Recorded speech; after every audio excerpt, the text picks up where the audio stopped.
Hi, this is Susan. I'm going to read a story to you. I hope you enjoy it. Here it is. Here's the book, Harold and the Purple Crayon. And it looks like somebody drew on the book. Did they? Let's see. There's a lot of stuff on this book. Here we go. One evening, after thinking it over for some time, Harold decided to go for a walk in the moonlight. There wasn't any moon, and Harold needed a moon for a walk in the moonlight. And he needed something to walk on. He made a long, straight path so he wouldn't get lost.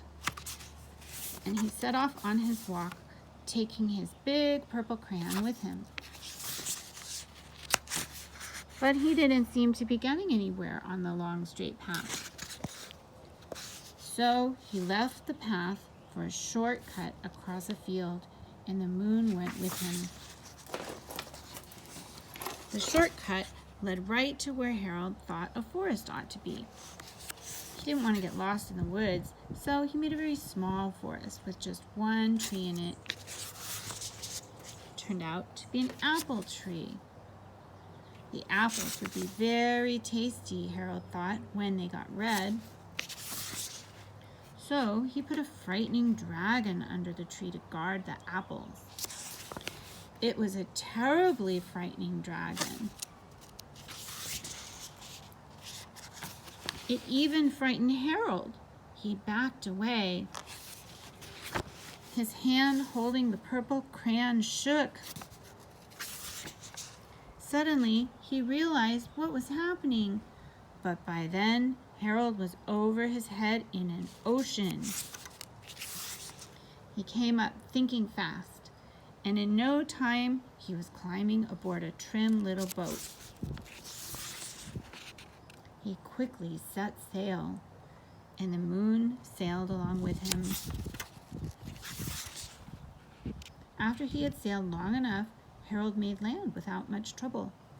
He stepped ashore on the beach, wondering where he was. The sandy beach reminded Harold of picnics, and the thought of picnics made him hungry. So he laid out a nice, simple picnic lunch.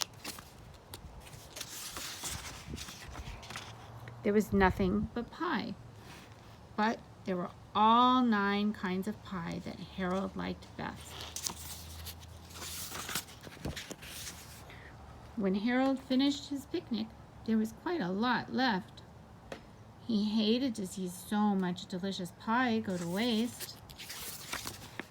So Harold left a very hungry moose and a deserving porcupine to finish it up. And off he went, looking for a hill to climb to see where he was. Harold knew that the higher up he went, the farther he could see, so he decided to make the hill into a mountain.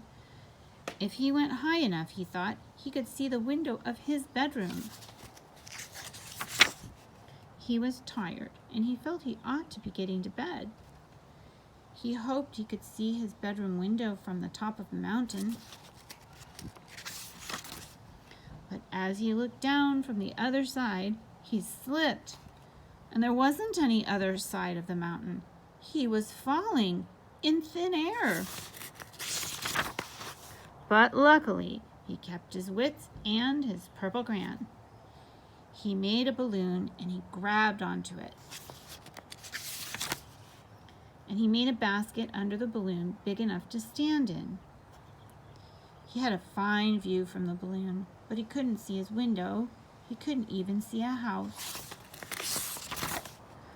So he made a house with windows, and he landed the balloon on the grass in the front yard. None of the windows was his window.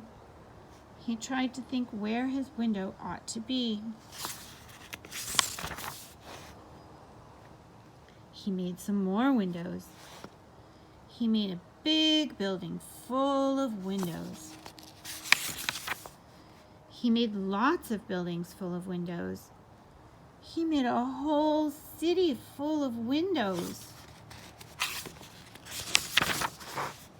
But none of the windows was his window.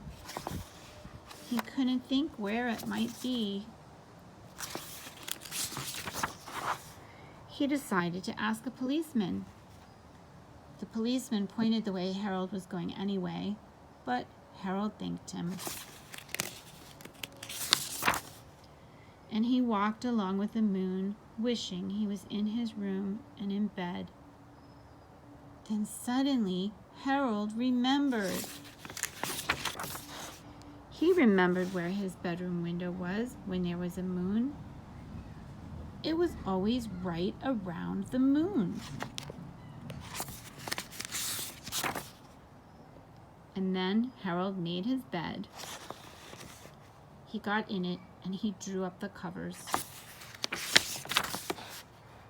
The purple crayon dropped on the floor and Harold dropped off to sleep. I hope you enjoyed this story. I hope this was fun. I miss you. Bye-bye.